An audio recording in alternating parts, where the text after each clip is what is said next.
thiam mo pachiani top kho tu to na van mi manin an puang chok lo a sange apa chen si na khip thla in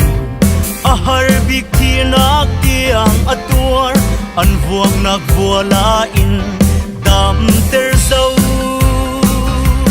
a top kho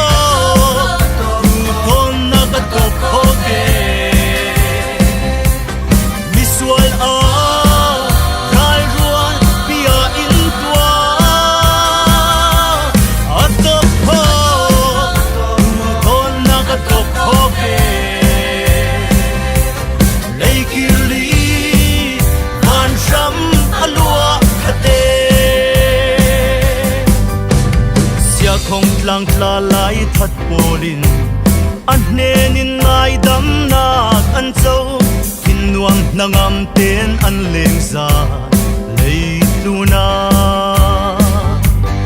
adu don nak le zang fa na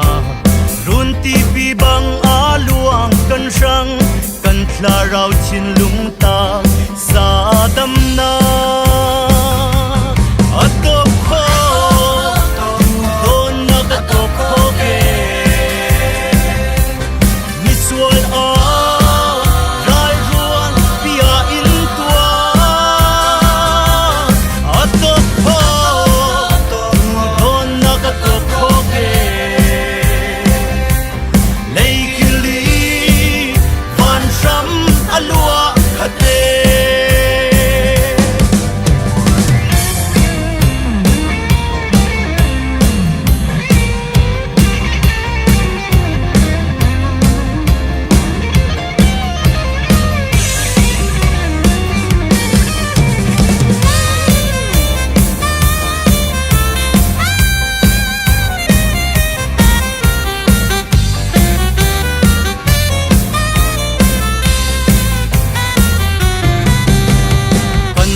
lavin angam thiam lo